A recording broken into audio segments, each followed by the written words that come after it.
benar Tuhan bahwa firman-Mu itulah dasar dalam setiap kehidupan kami. Dan itulah yang berdaulat atas setiap kehidupan kami. Oleh karena itu kami mau terus meninggikan, memasyurkan nama-Mu Bapa. Haleluya. Shema Israel, Yahweh Eloheinu, Yahweh Echad.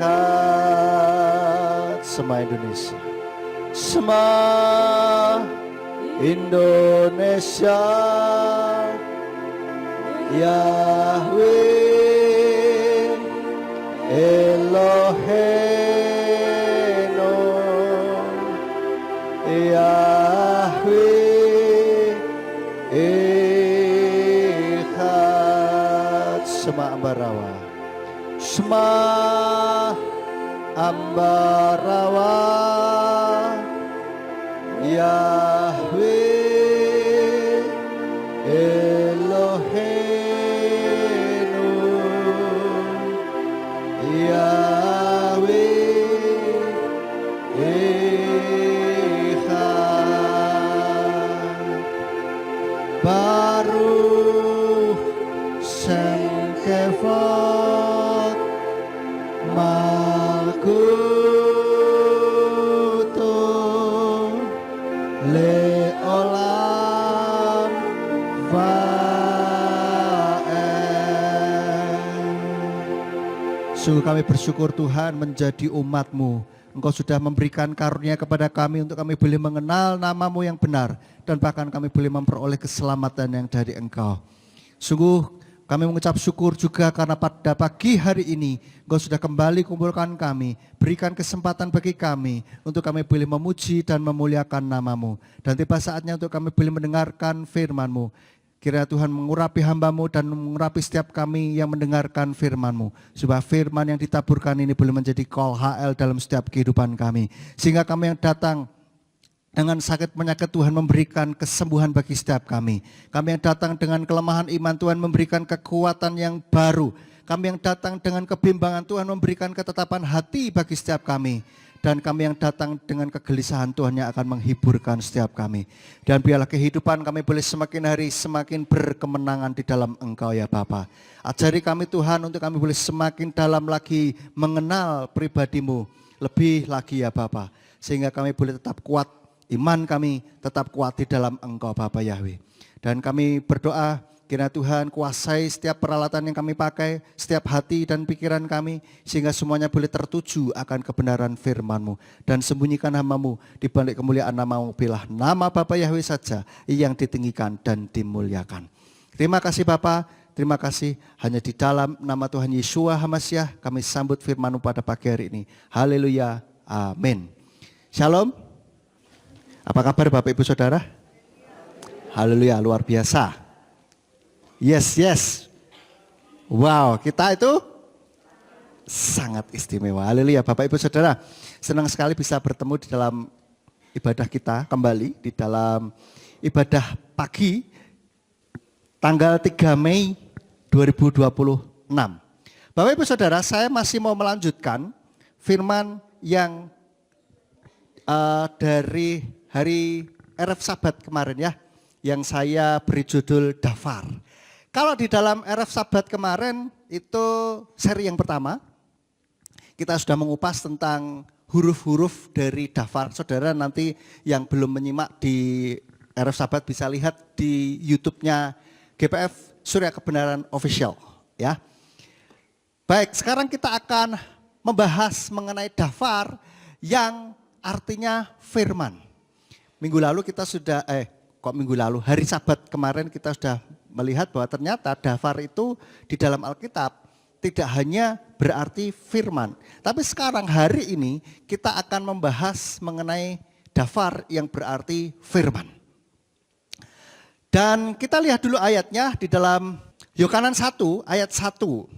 Ya, di sini dikatakan pada awalnya ada firman dan firman itu ada bersama Elohim dan firman itu adalah Elohim. Jadi yang pertama saudara, firman itu ada dari permulaan dan dialah Elohim itu sendiri saudara.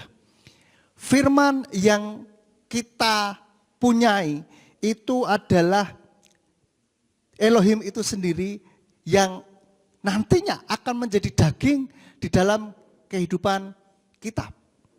Dan kalau sekarang sudah menjadi daging dan akan kembali lagi nanti, yaitu Yeshua akan kembali lagi sebagai raja untuk menjemput setiap kita yang percaya kepadanya. Nah dari sini saudara kita lihat awalnya dari permulaan segala sesuatunya itu berarti adalah firman. Ya, dan di sana ada firman itu yang menciptakan alam semesta ini. Kalau kita lihat di dalam Kejadian 1 ayat 1 di situ dikatakan bahwa pada mulanya Elohim menciptakan langit dan bumi. Jadi pada awalnya itu firman, Elohim itu sendiri dan dari situlah dia menciptakan segala sesuatu termasuk kita. Ya saudara, firman kita dari awal dan sebelumnya itu dari awal yang di sana dikatakan Tuhan itu awal dan yang akhir. Jadi permulaan segala sesuatunya adalah Elohim itu sendiri saudara. Kalau kita bertanya bagaimana awalnya, ya awalnya adalah firman. Begitu ya. Saya pernah melihat di TikTok ada yang bertanya. Itu di kitab Kejadian 1 ayat 1 di situ dikatakan pada awalnya, pada mulanya Elohim. Lalu di Yohanan 1 ayat 1 di sana dikatakan pada mulanya ada firman. Yang benar yang mana? Firman yang awal itu firman atau Elohim? Ini kelihatan kalau tidak membaca dengan lengkap dan tidak mau mendengarkan penjelasannya. Pada waktu itu dijelaskan bahwa ya di situ di ayat yang Yohanan 1 ayat 1 frase terakhir di situ sudah jelas sekali. Dan firman itu adalah Elohim. Begitu. Jadi awalnya apa? Elohim atau firman? Ya firman itu ya Elohim itu ya firman begitu loh ya. Jangan dibingungkan gitu. Kalau ada orang Kristen yang masih dibingungkan, oh iya bener mana ya? Awalnya kok satunya firman, satunya Elohim. Bingung, berarti tidak pernah baca Alkitab. Padahal di dalam ayat yang sama sudah dijelaskan. Maka dari itu ketika kita melihat ayat, untuk menjelaskan ayat yang ini, harus yang menjelaskan siapa? Ayat juga saudara. Begitu. Ya. Lalu yang kedua kita lihat. Di dalam Ibrani 11 ayatnya yang ketiga. Di sana dikatakan dengan iman kita mengerti bahwa zaman-zaman telah dipersiapkan oleh firman Elohim. Sehingga hal-hal yang kelihatan tidaklah berasal dari apa yang nyata. Ini kita bisa lihat bahwa firman ini bisa dikatakan sebagai cetak biru atau blueprint dari kehidupan saudara. Dari awalnya itu firman sudah mempersiapkan. Di sini katakan ya. Dengan iman kita mengerti bahwa zaman-zaman telah dipersiapkan oleh firman Elohim.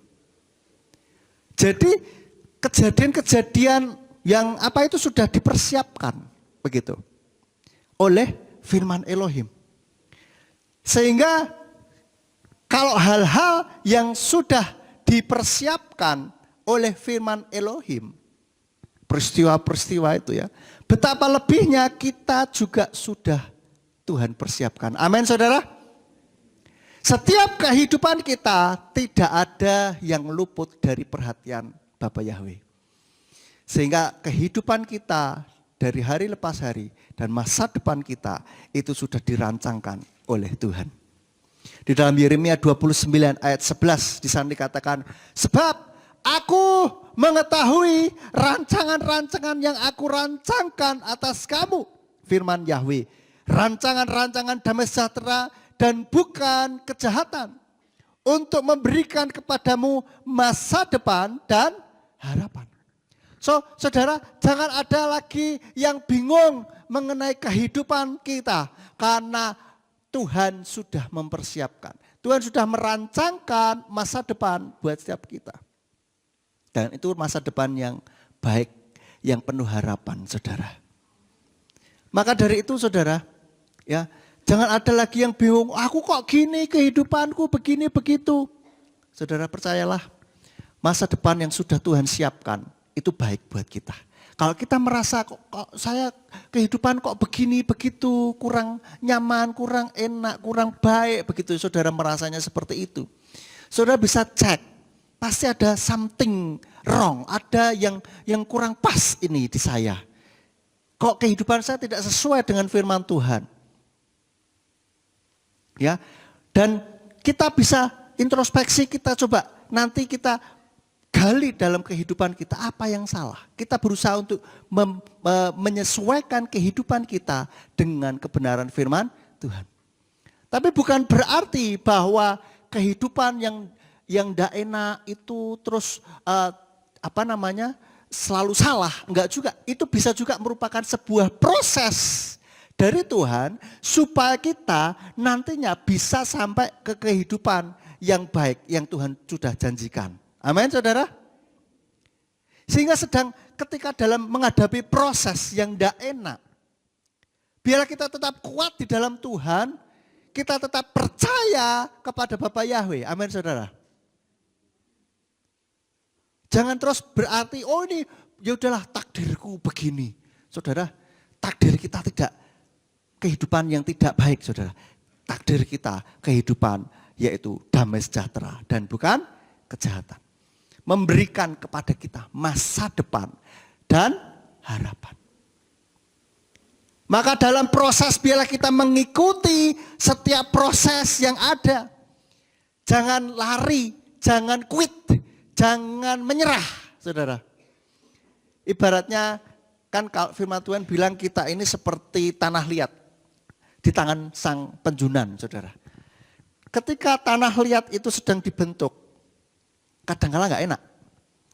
Kalau dari awalnya pernah saya tunjukkan videonya itu tanah liat dipukul-pukul, ya kan.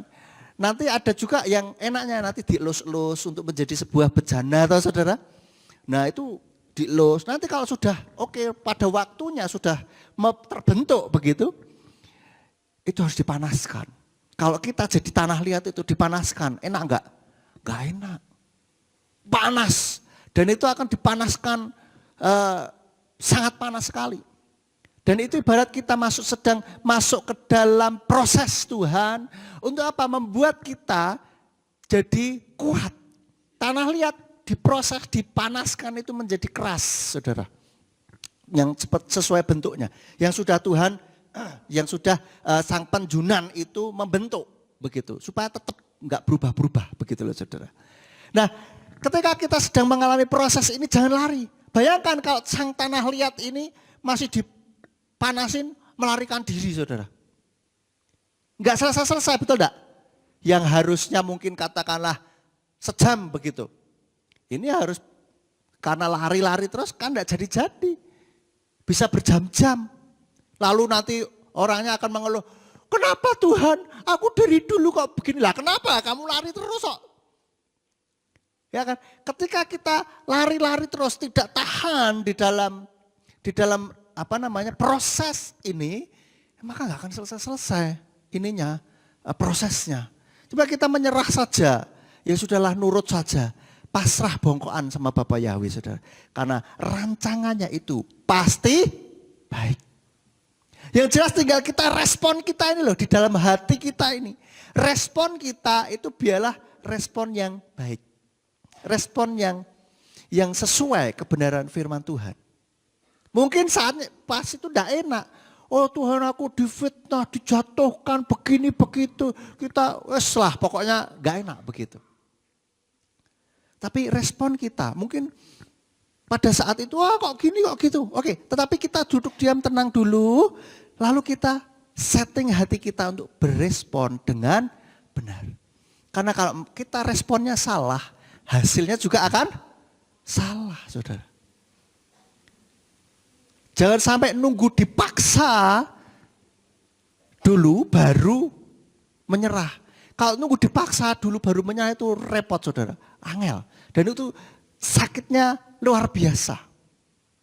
Lebih baik kita menyerah dan itu proses cepat, hasil maksimal. Daripada kita lari-lari terus, lalu dipaksa dan hasilnya nggak maksimal. Pilih mana? Pilih yang dipaksa apa enggak saudara? Jangan dipaksa saudara. Sebisa mungkin jangan mau dipaksa. Ya. Tapi biarlah dari hati kita untuk kita bisa mencapai masa depan yang sudah Tuhan rancangkan itu. Karena ada hal-hal yang harus kita prepare dulu, persiapkan dulu sebagai persiapan untuk nantinya kita bisa mencapai masa depan itu. Contoh aja, misalkan anak raja, putra mahkota, itu akan nantinya akan jadi raja. Dia harus disiapkan dulu saudara, betul enggak? Belajar ini itu, belajar tentang politik dan lain sebagainya. Nggak ujuk-ujuk, nyantai-nyantai, tahu-tahu langsung jadi raja, nggak bisa. Itu nanti nggak akan jadi raja yang qualified. Nggak akan jadi raja yang kompeten, saudara. Iya kan?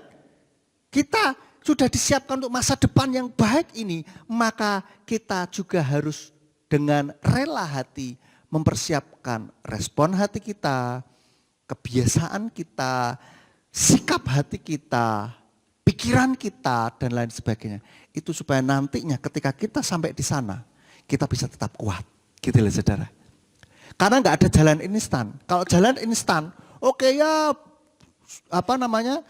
sepertinya cepat. Tetapi kalau instan nggak akan bertahan lama. Dan akhirnya bubar. Begitu loh saudara. Maka harus disiapkan. Oke, lalu selanjutnya. Oleh karena itu, kalau hal-hal yang sudah disiapkan itu oleh firman Tuhan, dan kita juga pasti sudah disiapkan, maka jangan khawatir akan setiap kehidupan kita. Karena kehidupan kita sudah disiapkan oleh Bapa Yahweh. Firman-Nya dalam Matius 6 ayat 25 dikatakan, itulah sebabnya aku berkata kepadamu, janganlah khawatir dengan jiwamu, apa yang akan kamu makan dan apa yang akan kamu minum. Atau dengan tubuhmu, apa yang akan kamu pakai. Bukankah jiwa itu lebih utama daripada makanan dan tubuh daripada pakaian. Maka kalau kita sudah mengetahui bahwa Tuhan sudah mempersiapkan kehidupan kita, maka kita juga harusnya jangan khawatir akan kehidupan kita,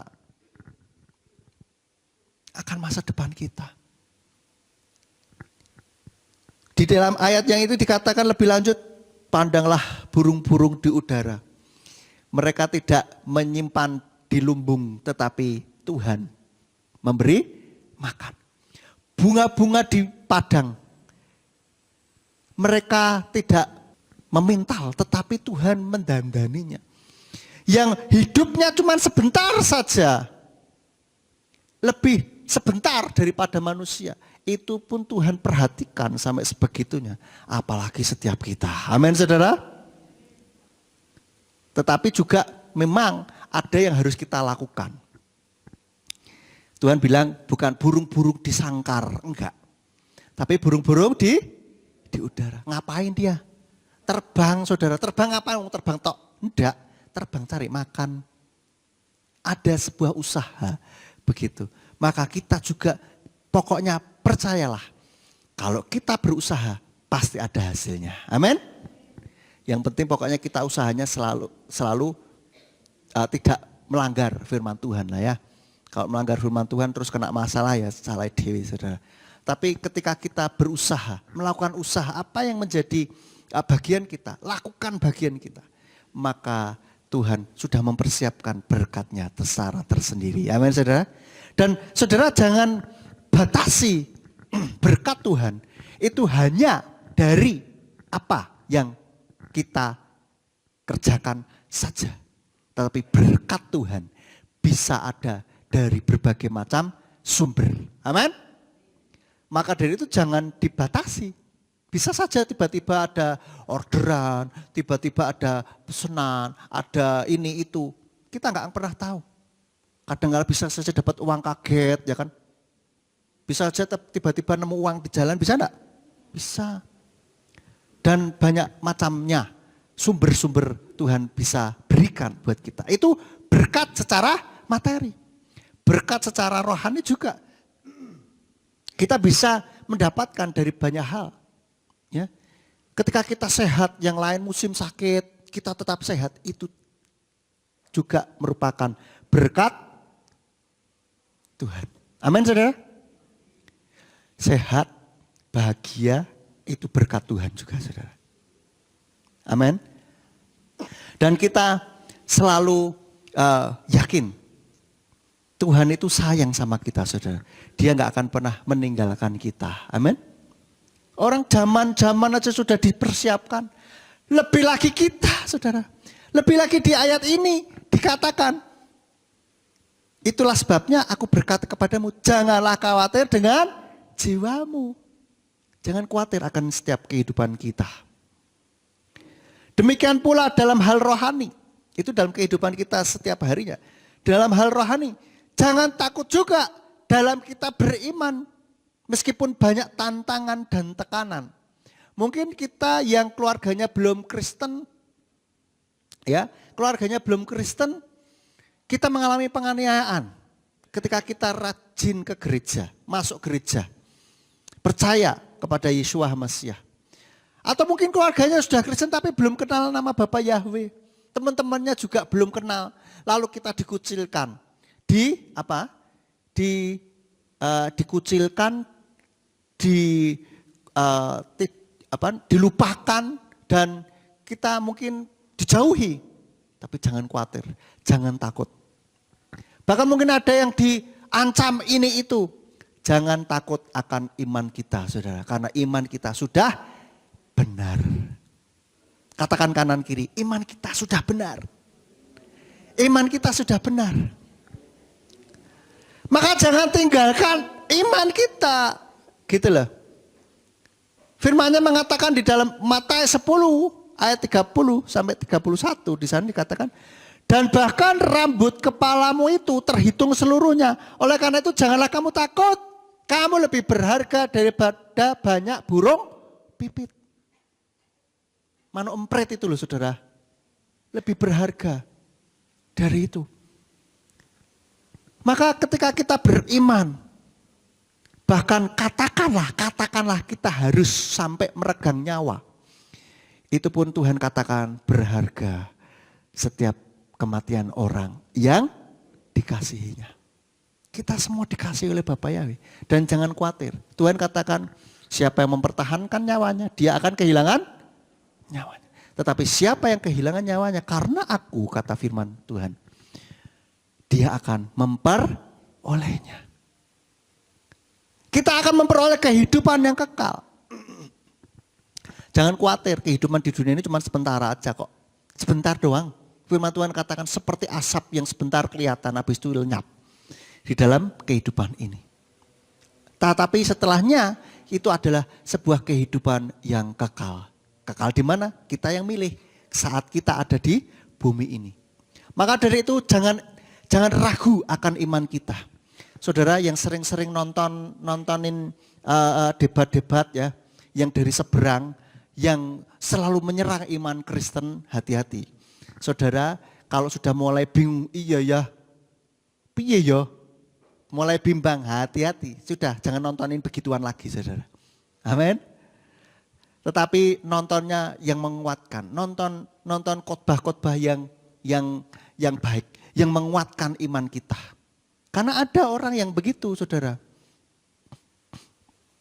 Sudah berdoa, sudah sedang mengalami pergumulan, ya, sedang mengalami pergumulan. Terus nonton orang-orang yang menyerang iman Kristen, tambah rontok, saudara, imannya. Waktu itu sempat diskusi sama saya bilang saya kuatkan lagi ini itu.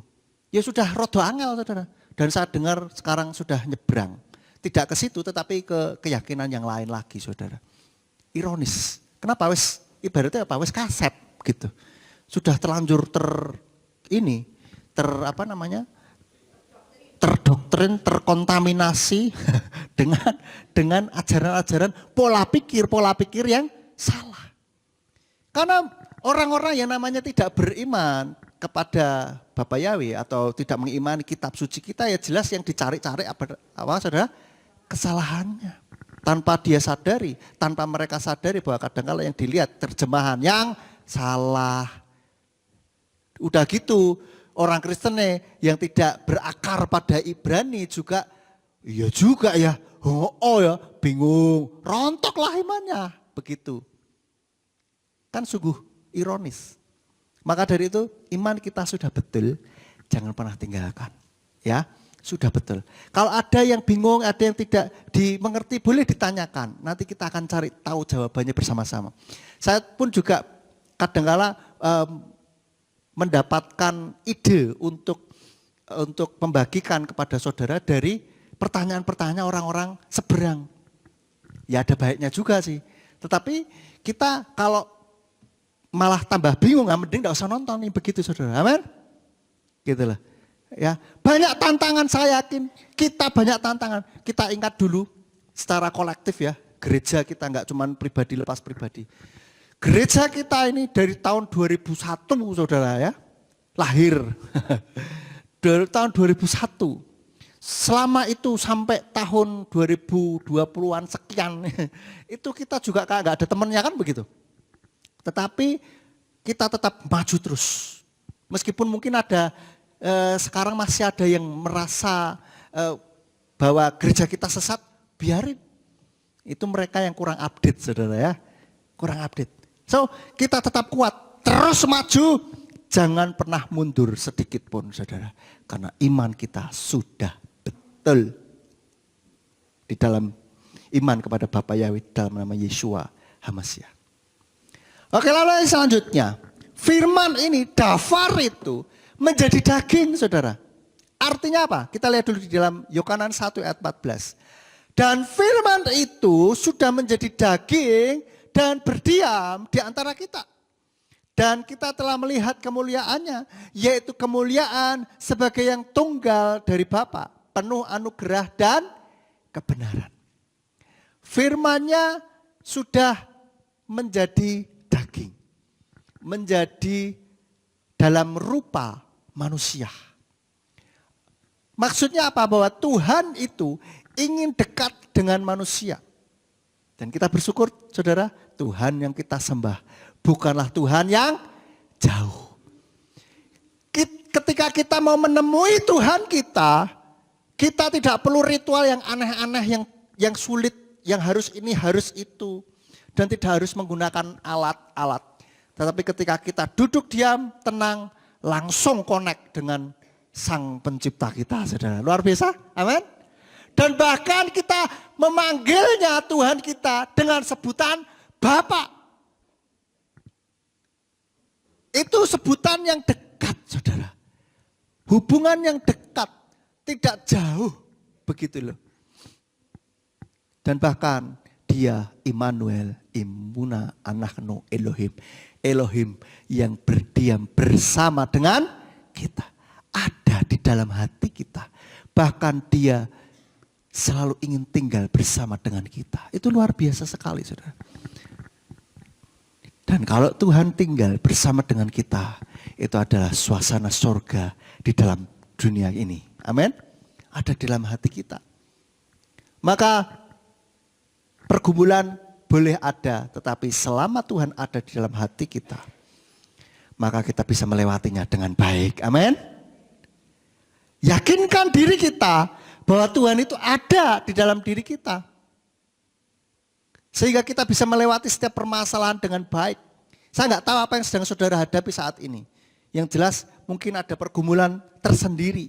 Tapi yakinkan dirimu bahwa Tuhan itu ada bersama dengan kita. Dia bukanlah Tuhan yang jauh. Dia yang justru berinisiatif untuk tinggal bersama dengan kita, saudara. Luar biasa kan? Yang saya tahu, semua keyakinan manusia pingin tinggal bersama dengan Tuhannya. Ya, tetapi Tuhan kita, Dia yang berinisiatif tinggal bersama dengan kita, saudara. Luar biasa banget. Dan bahkan nantinya setelah kehidupan di dunia ini, kita akan bisa tinggal lagi bersama dengan Dia. Itu amazing banget, saudara. Luar biasa banget.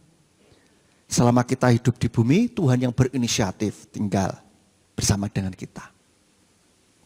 Lalu setelah kita nanti mati, Tuhan sudah siapkan rumah di sorga nanti. Supaya kita bisa bersama dengan Dia lagi. Itu amazing. Ya. Dan ini bukti cinta kasihnya Tuhan kepada setiap kita. Oleh karena itu saudara, setiap kita berharga. Tidak ada satupun yang tidak berharga. Maka dari itu jangan ada lagi yang merasa aku tuh tidak berguna. Aku tuh tidak kanggu. Aku tuh sudah tidak berguna, ngerepoti ya. Aku ini begini begitu. Jangan ada yang berpikir seperti itu saudara. Amin. Katakan coba kanan kiri, kamu berharga. Kamu berharga. Sekarang katakan kepada diri, saya berharga. Amin. Ini saudara, kita harus betul-betul menyadari hal ini saudara.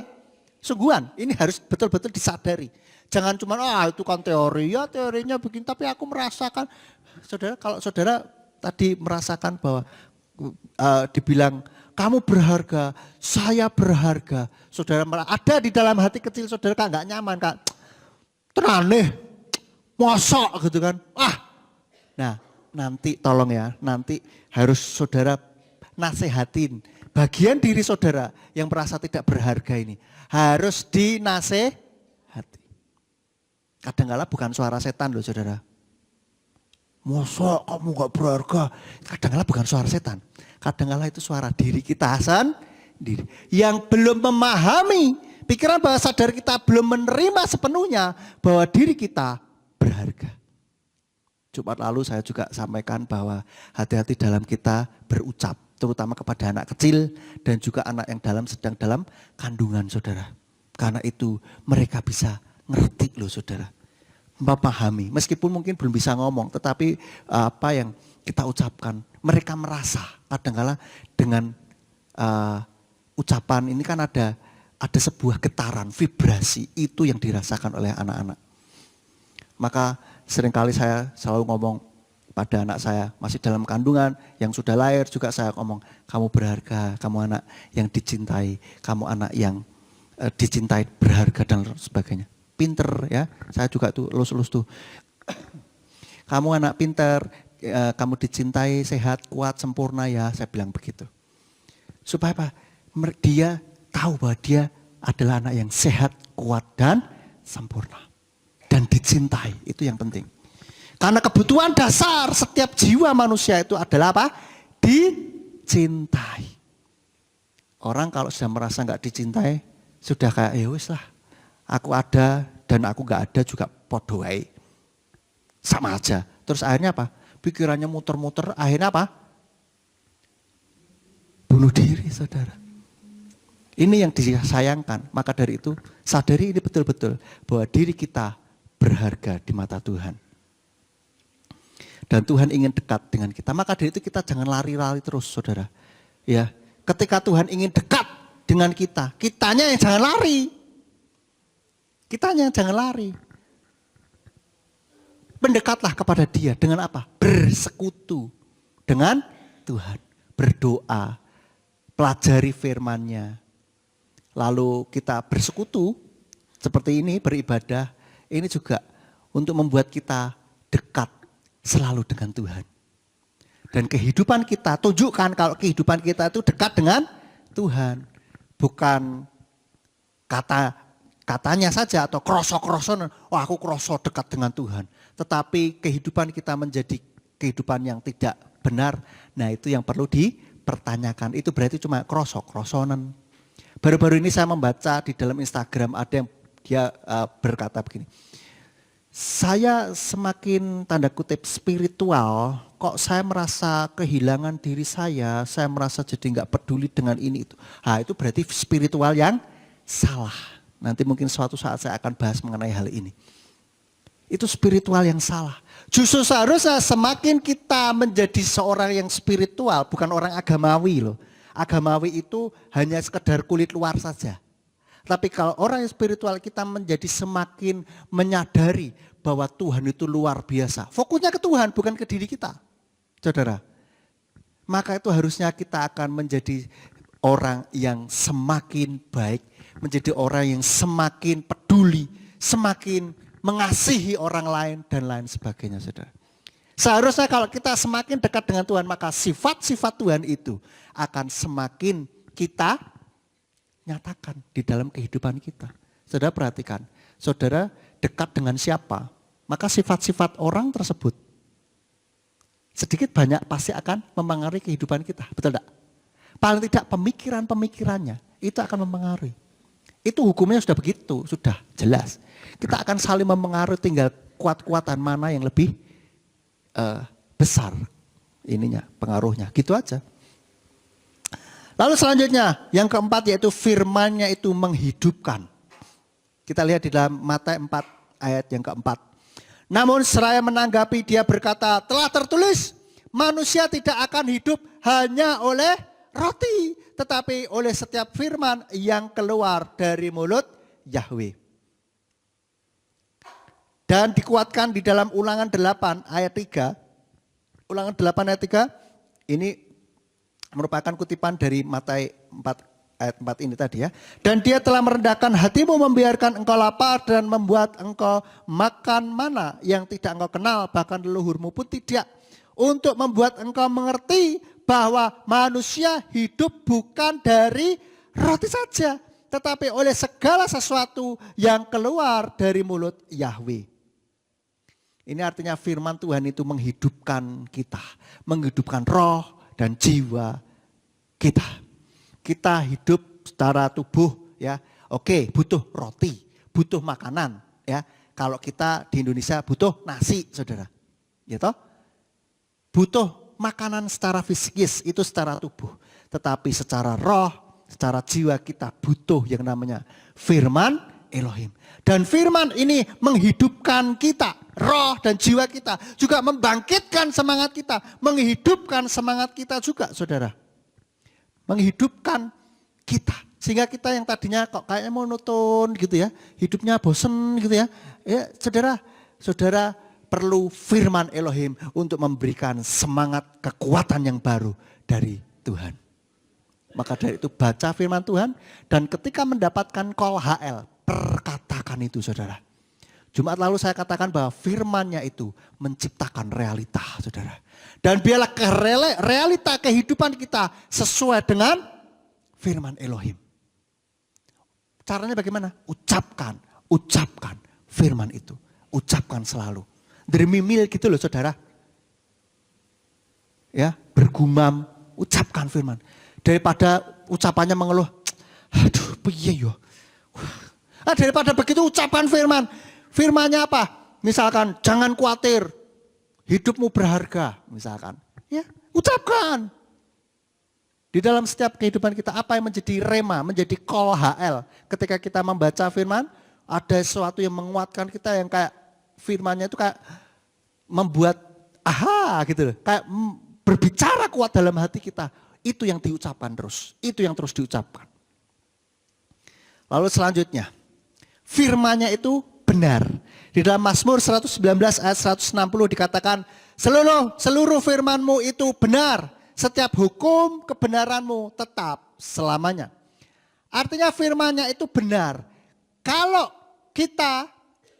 kehidupan kita tidak benar, tidak sesuai firman Tuhan, berarti itu tidak benar. Bahkan saya katakan realita kehidupan kita kalau tidak sesuai dengan firman Tuhan berarti realitanya yang salah. Maka kita terus ucapkan firman supaya realita boleh sesuai dengan firman. Kenapa? Firman-Nya itu benar, saudara. Firman-Nya itu benar. Kalau ada yang tidak sesuai dengan firman berarti enggak benar. Maka yang enggak benar itu harus nurut yang benar. Kita punya iman ini, saudara, bila firman-Nya itu membentuk realita kehidupan kita. Dan firman-Nya itu benar sebagai pedoman untuk hidup benar, saudara. Standar kebenaran firman Tuhan itu sebagai standar kehidupan kita. Standar kekudusan kita. standar kehidupan kita dalam bertindak, dalam berrelasi dengan orang lain, dalam kita melakukan pekerjaan kita, itu standarnya sesuai firman Tuhan. Karena firmannya di dalam Mazmur 119 ayat 9 di sana dikatakan, dengan apa seorang muda membersihkan jalannya? Dengan menjaganya sesuai dengan firman-Mu. Firman Tuhan sebagai kebenaran itu untuk jagain juga kehidupan kita. Supaya kita enggak kesana kemari kehidupan kita. Maka dari itu setiap kita, tidak hanya orang muda saja, semuanya kita biarlah jagai kehidupan kita sesuai dengan kebenaran firman Tuhan. Yang masih pacaran, hiduplah sesuai dengan kebenaran firman Tuhan. Jagai dirimu, jangan mudah termakan oleh rayuan buaya. Saudara ya, cowok-cowok buaya. Jangan mudah terayu dengan yang model seperti itu. Tetap kuat di dalam imanmu. Jangan tukarkan keselamatanmu dengan cinta seseorang yang sementara. Yang sudah berumah tangga, jagai kehidupan rumah tanggamu dengan benar. Biarlah kehidupan rumah tanggamu itu tetap kudus di hadapan Tuhan. Jangan biarkan ada pil maupun will, pria idaman lain maupun wanita idaman lain di dalam kehidupan rumah tanggamu. Jangan coba-coba menggoda sana sini guyonan yang nyerempet-nyerempet ya kan. Enggak apa-apa, kami sudah dulu sebelum menikah dengan pasangan masing-masing kami itu satu geng bisa pas kuliah. Loh, iya kalau dulu sebelum menikah tapi tidak sudah punya pasangan sendiri-sendiri harus ada batasan yang jelas. Amin. Betul saudara. Betul. Ya. Jangan terus coba-coba lah, cuma guyonan bercanda ini. Hati-hati saudara, hati-hati. Jangan bermain api. Ini harus betul-betul tegas batasnya saudara. Harus tegas, jangan abu-abu, bahaya. Ya. Lalu dalam pekerjaan, jagai kehidupanmu tetap kudus. Yang bukan haknya jangan diambil.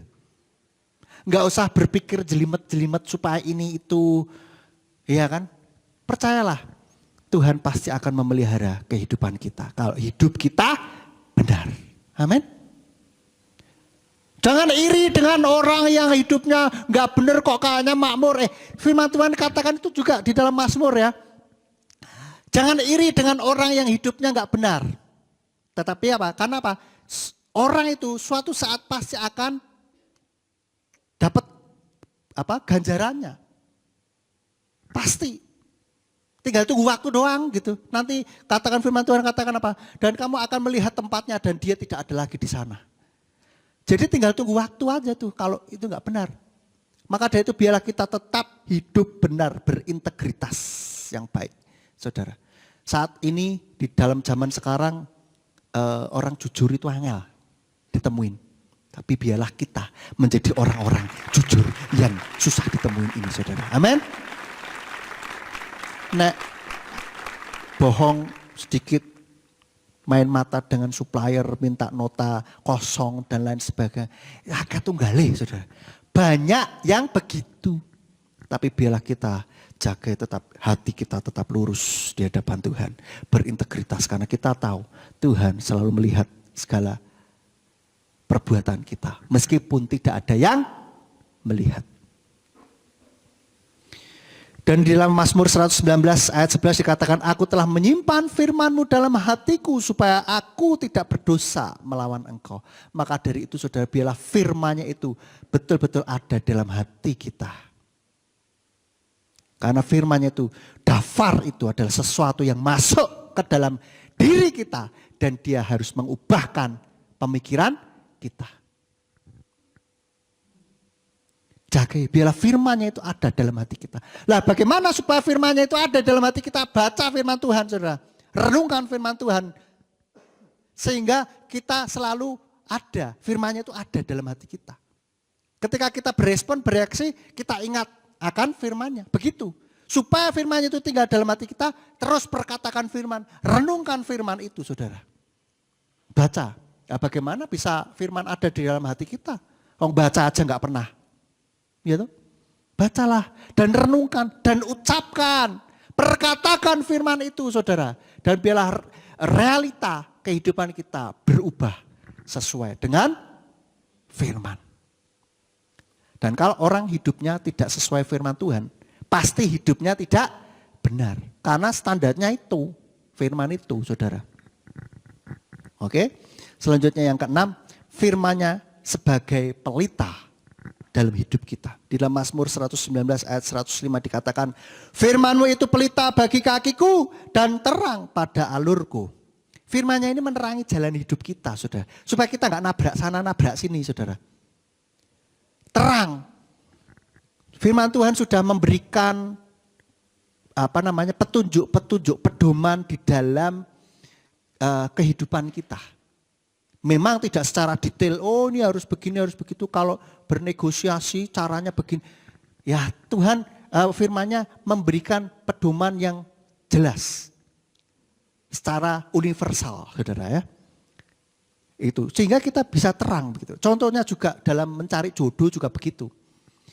Sudah jelas dikatakan janganlah engkau menjadi pasangan yang tidak seimbang. Nah, sudah jelas berarti harus cari pasangan yang seimbang. Maka dari itu anak-anak muda, wahai anak-anak muda yang belum menikah ya, yang sudah menikah ya wis. Nanti lain cerita ya. Saya bilang yang belum menikah, mumpung belum menikah nih ya. Mumpung belum menikah, cari pasangan yang seimbang, yang seiman. Lalu di sana dikatakan, terus apakah bisa bersatu antara terang dan gelap? Ya kan? Makanya apa? Cari yang nomor satu kriteria pasangan adalah apa? Cinta Tuhan. Yang pertama harus itu. Yang pertama kualifikasinya itu begitu. Tetapi bisa juga ini kalau agak sedikit bercanda, nomor satu adalah apa? Harus manusia dulu saudara. Harus manusia dulu. Kriteria yang pertama, paling pertama. Ya toh? Lalu yang kedua harus lawan jenis. Lawan jenis kelamin saudara ya. Jangan sama. Barulah yang ketiga apa? Cinta Tuhan. Itu loh saudara.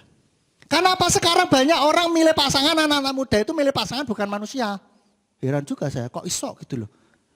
Tapi kalau diselidiki itu ternyata ada kekosongan di dalam batinnya. Saudara, kasihan sekali. Kenapa mereka tidak kenal firman Tuhan. Maka dari itu kita, orang-orang yang sudah mengenal kebenaran, jangan mau ditukar imanmu dengan cinta cowok maupun cewek yang hanya sementara itu, yang labil. Ya, namanya cinta manusia itu bisa up and down saudara, betul enggak? Dong nek pas mood cinta, nek pas gak mood gak cinta. Kan begitu. Yang menguatkan dalam rumah tangga itu bukan hanya cinta, tapi juga apa? Komitmen.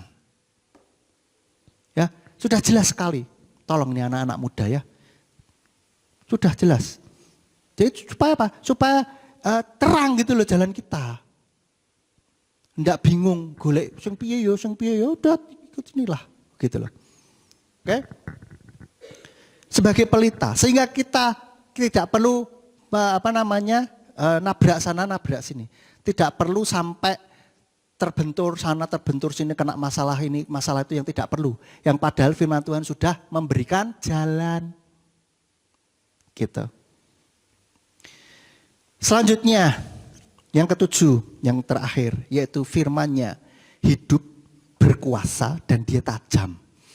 Di dalam Ibrani 4 ayat 12, sebab firman Elohimlah yang hidup dan berkuasa dan lebih tajam daripada pedang bermata dua manapun, juga sanggup membelah hingga terpisahnya jiwa dan roh, serta sendi-sendi dan sumsum, bahkan sanggup membedakan pikiran-pikiran dan niat-niat hati.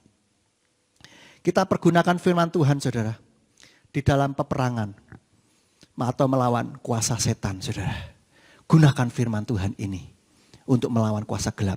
Ketika ada kuasa setan yang menyerang, ada orang mulai pasang klenik-klenik, mulai ini menyerang saudara. Lawan dengan firman Elohim. Perkatakan firman Tuhan. Seperti Yesua ketika dicobai di padang gurun, jelas setan yang datang. Tuhan Yesus itu menggunakan firman. Katakan ada tertulis. Ada tertulis. Ada tertulis. Enggak berdebat. Ya, dan setan kalah terus, Saudara. Enggak ada menangi, Saudara. Enggak ada menangnya. Maka dari itu ketika setan melawan kita, menyerang kita, menggoda kita, lawanlah dengan firman Elohim. Dan itu bisa membedakan niatan-niatan hati kita. Kita juga lakukan itu, Saudara. Untuk memeriksa hati kita supaya terus bersih, Saudara. Dan sekarang juga kita perlu memperhatikan, perlu waspadai. Setan tahu bahwa kalau kita menyerang menyerang anak-anak Tuhan langsung head to head, dia nggak bakalan menang. Karena firman-Nya itu sebagai senjata untuk melawan kuasa setan. Ya. Firman itu sebagai senjata melawan kuasa setan yang tajam, yang hidup berkuasa. Maka setan lawannya melawan kita tidak dengan cara head to head begitu, jaranglah begitu. Dengan cara apa? Sekarang lewat pintu belakang, hati-hati, yaitu dengan apa? Emosi. Dengan kondisi emosi melewati pintu belakang kalau saya istilahkan seperti itu. Karena apa? Head to head nggak berani dia, pasti kalahnya kok. Maka dia lewat dengan cara yang licik, memutar. Sehingga membuat kita selalu apa? Benci sama temennya, jengkel, menyimpan kemarahan, ya kan? Dendam, iri hati. Lalu kalau anak-anak muda juga melalui apa? Rasa cinta. Ya begitu, Saudara. Iya kan? Sehingga godaan-godaannya itu nyata begitu loh. Melalui emosi, kebutuhan dasar manusia. Maka dari itu hati-hati. Seringkali saya ingatkan godaannya 5 harta, tahta, cinta, peserta, dan berita. Itu, kenapa itu keinginan-keinginan di dalam hati seorang manusia. Gitu loh. Maka dari itu keinginan itu kan ada dalam emosi, ada dalam jiwa. Maka dari itu hati-hati, kita harus waspadai. Makanya firman Tuhan katakan, jagailah hatimu dengan segala kewaspadaan. Karena dari situlah kau terpancar kehidupan-kehidupan. So, ayat yang terakhir. Kita pakai firman Tuhan ini, Saudara. Efesus 6 ayat 17. Dan terimalah ketopong keselamatan serta pedang roh yang adalah Elohim. Jadi ketika kita ada kuasa gelap, mungkin di rumahnya ada setannya gitu ya. Itu sudahlah, langsung diusir aja. Pakai firman Tuhan, Saudara ya. Nama Tuhan itu berkuasa. Setan dengar itu sudah lari terbirit-birit, Saudara. Kalau mungkin misalkan nih ada tetangga saudara tiba-tiba katanya kesurupan. Jangan saudara bingung. Oke? Jangan saudara bingung. Panggil Pak Yakub, panggil Pak Simeon. Ya nek pas kami ada di sini. Nek pas ada di luar ya apa? Saudara tangani dulu, Saudara. Amin. Loh, cuma sebagian. Amin, Saudara. Iya. Gitu loh. Dan biarlah kita serang kuasa kegelapan itu dengan firman Elohim. Ya, yang jelas kehidupan kita, pastikan kehidupan kita tetap benar di hadapan Tuhan. Sehingga kita bisa menyerang kuasa gelap itu. Jangan sampai itu jadi bumerang kayak anak-anak Imam Sekewa itu ya. Hidupnya tidak benar, coba-coba melawan kuasa gelap, waduh langsung dipermalukan malahan. Yang jelas maka dari itu, biarlah kehidupan kita tetap benar sesuai kebenaran firman Tuhan. Sehingga kita bisa melawan kuasa gelap dengan firman-Nya. Dan biar kehidupan kita ini menjadi kehidupan yang berkemenangan di dalam Tuhan. Amin. Amin buat firman Tuhan, biarlah firman ini boleh menjadi call HL buat setiap kita. Kita boleh hidup sesuai dengan kebenaran firman Bapak Yahweh. Ya, Bapak Ibu untuk seminar terapi air hidup minggu depan ya. Bagi Bapak Ibu Saudara yang belum pernah ikut, silahkan ikut, daftar saja gratis. Kalau yang sudah pernah ikut, mau ikut lagi juga boleh. Ajak teman-teman yang lain ini karena terapi air hidup lintas denominasi, lintas doktrinal gereja. Ya nanti kalau barangkali ada yang bilang, wah diajari nama Yahweh lagi misalkan. Oh ini kan khusus untuk GPF, enggak ya, ini umum. Selama dia Kristiani cocok saudara. Non Kristiani bisa tapi hasilnya kurang maksimal begitu. Nek mau diajak juga boleh ya kan, siapa tahu begitu melihat ternyata kitab sucinya orang Kristen bisa luar biasa gitu kan. Silakan boleh. Jadi silakan ajak teman-teman yang lain. Perlu daftar meskipun tidak bayar tetapi karena untuk hitung strike ya. Begitu. Baik, Bapak Ibu Saudara. Oh ya, hari ini Bapak dan Ibu Gembala sedang OTW dari Bali, ada acara keluarga di sana. Dan ini nanti sore mudah-mudahan sudah bisa ada bersama dengan kita. Mudah-mudahan kalau tidak pesawatnya nggak delay ya. Kalau delay ya lain cerita. Harusnya kalau nggak delay sudah bisa bersama dengan kita kembali. Baik, mari kita akan akhiri ibadah kita kali ini. Mari kita bangkit berdiri, kita berdoa.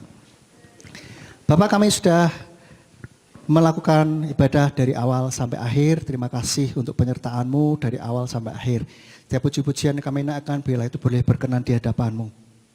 Persembahan yang kami berikan, biarlah dapat dipergunakan untuk pekerjaan-Mu ini lebih lagi, dan biarlah nama-Mu semakin ditinggikan. Demikian pula untuk setiap firman yang sudah kami dengar, biarlah firman ini boleh menjadi terus kekuatan bagi setiap kami, membuat kehidupan kami semakin hari semakin benar di hadapan-Mu ya Bapa. Dan kehidupan kami semakin berkemenangan. Dan bila sebentar kami akan pulang, kami mohon penyertaan para malaikat-Mu. Tuhan yang akan memberikan penyertaan malaikat-Mu kemanapun kami pergi. Dan kalau kami akan beraktivitas setelah ini, biarlah Tuhan juga menyertai dengan para malaikat-Mu. Engkau memberkati segala usaha pekerjaan anak-anak-Mu ini. Kami yang berjualan, Tuhan kirimkan orang-orang untuk memborong barang dagangan kami Tuhan. Untuk kami yang membuka usaha jasa, Tuhan yang berkati, kirimkan orang-orang untuk memakai jasa kami Tuhan. Dan kami yang bekerja baik di institusi, di pabrik, di sekolah, dimanapun kami bekerja, Tuhan yang memberkati. Berikan penyertaan-Mu yang pernah Engkau berikan kepada Yosef ketika di Mesir. Biarlah Tuhan berikan penyertaan yang sama buat setiap kami. Sehingga kami boleh menjadi anak-anak yang berprestasi di dalam pekerjaan kami. Dan menjadi orang-orang kepercayaan. Dan kami berdoa untuk kami yang masih bersekolah, Tuhan yang memberkati dalam sekolah kuliah kami. Berikan hikmat-Mu, berkati dalam pergaulan kami, supaya kami boleh menjadi anak-anak yang berprestasi, anak-anak yang mempengaruhi yang baik kepada orang-orang di sekitar kami. Terima kasih ya Bapak, dan kami memberkati segala apa yang menjadi usaha pekerjaan anak-anak-Mu yang tidak bertentangan dengan firman-Mu. Kiranya dibuatnya lah oleh Engkau berhasil. Dan kami memberkati setiap apa yang menjadi pergumulan anak-anak-Mu ini, Tuhan yang buka jalan, Tuhan yang berikan jawaban atas setiap doa-doa pergumulan mereka semuanya. Terima kasih ya Bapak, dan kami akan menerima berkat-Mu, kiranya Tuhan berkenan untuk mencurahkan berkat-Mu atas setiap kami. Mari kita angkat kedua belah tangan kita menerima berkat Bapak Yahweh. Yevareka Yahweh wiyis mereka. Bapak Yahweh memberkati engkau dan memelihara engkau. Yair Yahweh pano aleka wikunika. Bapak Yahweh membuat wajahnya bersinar atasmu dan bermurah hati kepadamu. Yisa Yahweh pano aleka wiyasem leka shalom. Bapak Yahweh menghadapkan wajahnya kepadamu dan memberi engkau damai sejahtera. Diberkatilah engkau di kota dan di ladang. Diberkatilah buah kandunganmu, hasil bumimu dan hasil ternakmu, yakni anak-anak lembu dan anak-anak kambing dombamu. Diberkatilah bakulmu dan tempat adonanmu. Diberkatilah engkau pada waktu masuk dan pada waktu keluar. Sekarang pulanglah dan terimalah berkat, kasih dari Bapa Yahweh, kasih karunia dari Yesua Mesias Sang Pembeli Jiwa, dan Ruach Kudus menyertai engkau sampai Maranatha. Yesua Mesias datang kembali untuk yang kedua kalinya dan mengangkat kita semuanya. Haleluya.